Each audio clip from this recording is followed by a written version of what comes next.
Manelli on the track.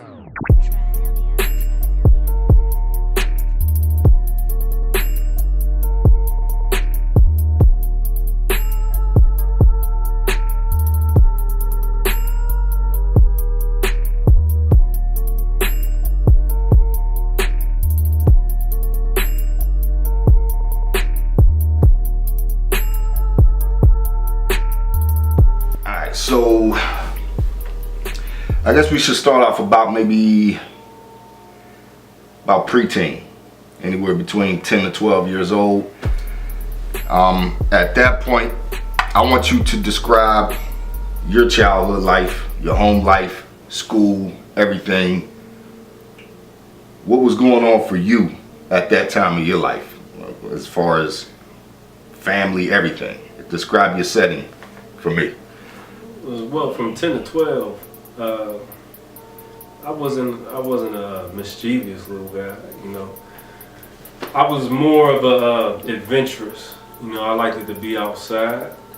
I liked to, the adventure. I liked to do things in physical activity. I enjoyed nature. I always enjoyed nature, and I still do until this day. Okay. I did little normal kid stuff, Yu-Gi-Oh cards and ride my bike. You know what I mean, hanging with my boys. That was just about it. Were you involved in anything, any clubs, sports, anything like after school type programs or anything like that would normally keep another kid busy?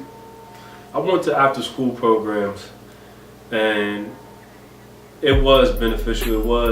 It did keep me busy. Me and my little brother went to the same after school program. It was at the Salvation Army, and it was real beneficial because they were more in tune, and they actually talked and cared about the kids. You know, if the kids needed haircuts, they was there. You know, if the kids needed socks, they were there. You know, these people, these counselors actually cared more about the kids than, just the paycheck. So what about the structure of your home? Tell me about your home life. What was going on? Well, it was my mother, it was me, and it was my little brother. My mom had a boyfriend, but the way he conducted himself, I respect him, but the way he conducted himself, I didn't view him as a role model. I didn't view him as a man to look up to, from the jump. He had a violent mindset towards women, and he tried to impose that on my mother. And I was young, and my mother was all I had. I was always my mother's right hand man, partner in crime. So, we addressed that problem at a very young age. So I had no views of a man to look up to. The men that I sort of looked up to were the rappers, honestly. But my mother was she was hard. She was a hard woman.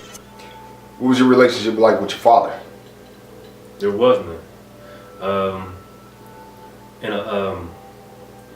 In an energy sort of sense, I felt like he was in me, from what people told me. He was a real laid back, he was a cool guy. He wasn't, too much out there. He wasn't, what these guys call today a savage or nothing like that. But he was pretty known. He was a pretty known guy, and he was real laid back and chilled. And from what I heard, a ladies' man. But I don't know him. I never knew him. I had no memory of him. So you have no formal relationship? None. With your father? I mean, they said he was around up until 2 years old, but I have no recollection of that at all. How do you think that part affected you as a man today? Or if it did? It really didn't. It's like one of those things, like,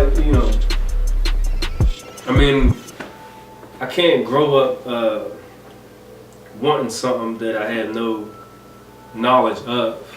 You know what I mean? Even though my mom had a boyfriend, it wasn't like, oh, that's not the same foundation. Yeah, it wasn't like, oh, that's what a dad's supposed to be like. I wish I had a dad. It wasn't nothing like that with any type of man. So, I mean, you know, if a kid, if a Jewish kid never experiences Christmas, and he doesn't have no knowledge of it because his parents never taught him, and he's not going to mourn or anything like that. And that's the same way that I got with a father. I didn't miss it. I didn't want it. It was what it was. What about the influential men in your life? Who were they? The influential men in my life were rappers. Okay. And such as? Such as Gucci Man, Project Pat. Project Pat was my OG. Okay. You know, Pimp C was my OG. You know, Gucci Man was more like he was like a big brother. You know, and even though they didn't know that, but they were somebody I looked up to. You know, because Project Pat was he was an older rapper. He was big back in the '90s, but the way he rapped was with an OG style. You know, the way Pimp C rapped. You know, they dropped jewels, they dropped street jewels, and they wasn't having it. You know what I mean? They dropped with some authority. It wasn't no basically goofy giving you game. Yeah, they was giving you game. You know what I'm saying? Got you. And Gucci Man did the same thing, but he was a lot younger than they were, but he did it with some style. So that's what gave me, you know, even though I was always a stylish, you know, flashy kind of guy, he inspired me to go more. You know what I mean? So that's, as far as influential, that's what they gave me. All right. Now, we all know that the music, outside influences, things like that, it could play a big major role in a young man's life. But now, okay, you're starting to grow into, you know, adolescence, preteen, things like that. So I'm pretty sure now your social circle is starting to change a little bit, right? Right. And let's discuss some of them changes that you might have went through, as far as, like, let's go from leaving middle school, jumping into high school. You know, what type of changes socially and environmentally did you have to go through and, you know, overcome as far as that goes? Well, a big change happened when I started getting pussy. I started getting pussy from multiple women. Well, not women at the time, but, you know, multiple girls, because I was young. And they were young. And the friends I was hanging with previously, they weren't. And people don't, you know, say this all the time, but when you get you get your cherry pop and you lose your virginity, it changes your mentality.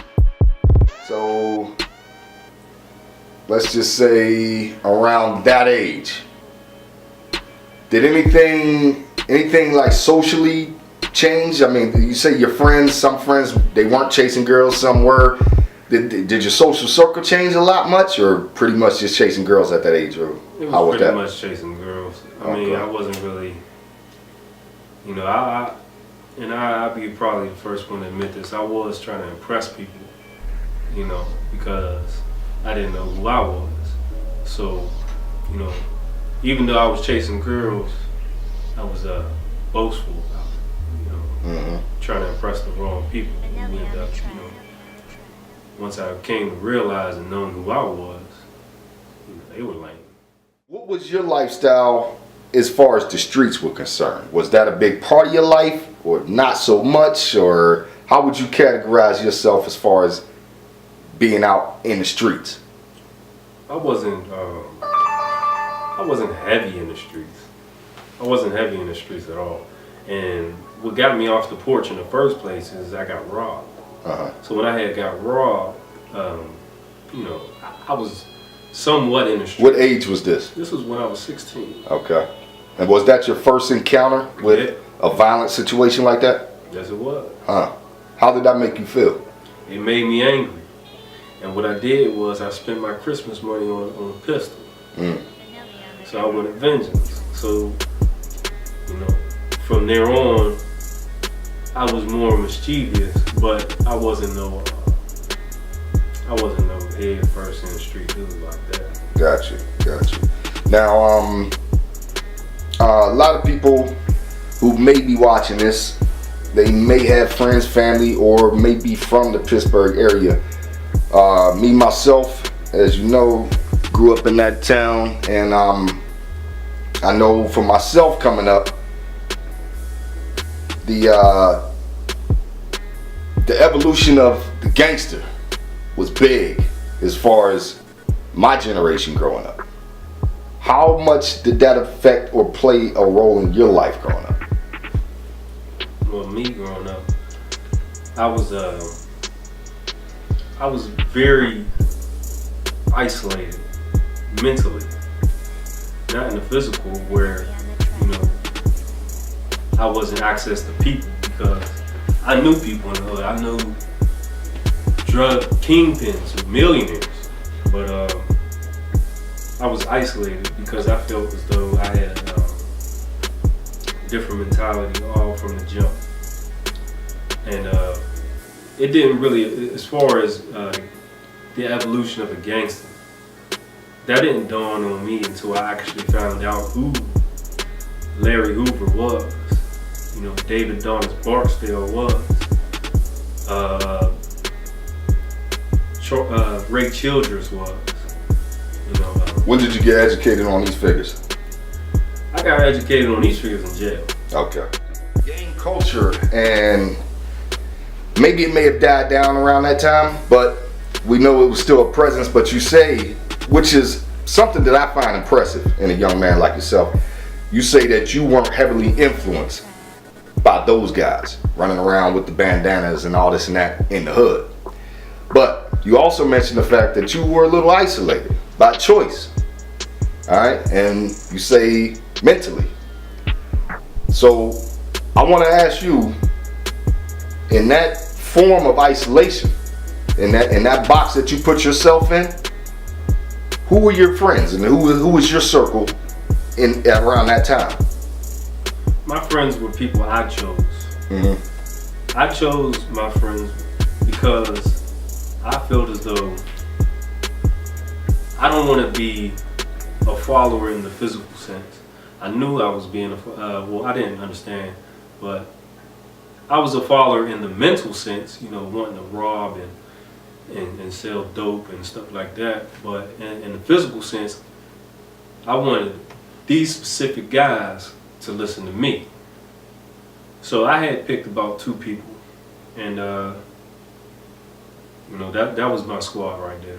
Okay. Now, as far as the influence to rob and steal and other criminal activities, what initiated these thoughts? What were you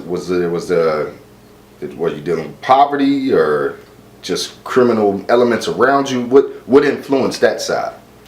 Well, what influenced me it was basically poverty. It wasn't the poverty where I'm living in a box, but it was being broke. You know what I mean? And it didn't hit me until, I had asked my cousin, for $5 so I can catch the bus. Mm-hmm. And she said she didn't have it.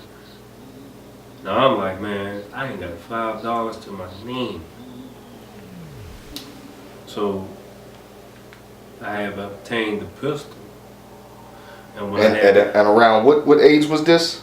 You said 15, 16? This was 17. I had got my first pistol when I was 16. Okay.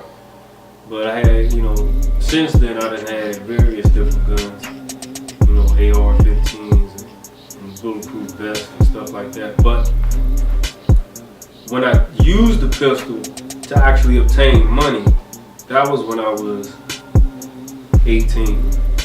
Okay. Now, let's rewind back a little bit. We're not going to fast forward too much to 18 right now, but around the 15, 16 age mark.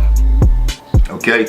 Now, we do understand, due to you being a victim of a violent crime or robbery or whatever you want to call it, that prompted you to arm up, protect yourself. I have no qualms with that whatsoever. But what mentality were you in? What was your mindset once you acquired that pistol? Once you acquired that first gun, where was your mind at that point? My mind was in an evil state. My man was in a satanic state. It was very evil. You know, I was already listening to some violent people as far as music wise. Do you think the influence of, It fueled my. you think that definitely helped out a lot? It didn't help. I mean, as far as to push you. Into that direction. Yeah. Yeah. Okay. Because it was angry music. It was violent music. It was devilish music, and I was fueled off that. So, you know, people don't know that music is a spell. You know, when you speak, it's a spell. Mm-hmm. It's a chant. You know, not on spooky stuff, but on a psychological sense. Mm-hmm. You know, I don't deal with anything spooky. But in a psychological sense, you know, that could put you in an evil state. That could put you in a dead state. It could put you in a happy state of mind. It could put you in any type of state of mind if it influences and enters your psychiatric area. Mm-hmm. So that's what that music did to me at that time. And me being angry, it mixed like peanut butter and jelly.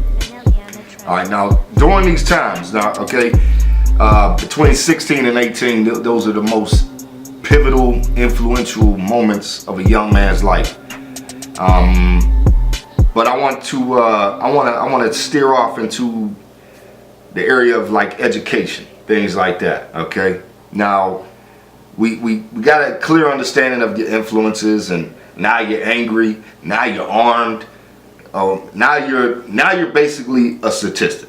You're a young black man who's bound to be a statistic right now in your city.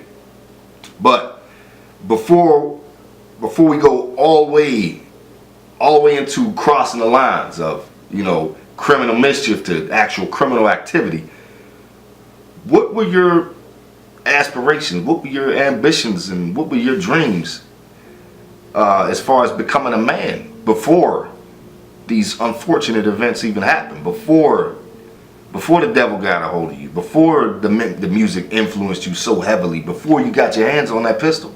Where did you see yourself going as a man? Well, to be honest, I didn't know what a man was because I'd never been surrounded by men. Okay. You know, it was either, you know, they were too heavily in the streets and they didn't have nothing going for themselves, or they was in the church singing hymns. And neither side was meant to me, honestly. You know, I never got a glimpse of Black Panthers. I never got a glimpse of Malcolm X. I never got a glimpse of real men because they didn't put that, you know, in your school. And my mother didn't present that to me. You know, I never knew who Malcolm X. I never knew who strong black men were. So I had no aspirations as far as knowing what direction to even come close to looking forward to as far as a man. What about personal aspirations, dreams, professional goals? What did you have in mind to shoot for as a child? I was in the studio. I used to rap a couple times. Okay. You know, but just be a rapper and just rob. That was it. Okay.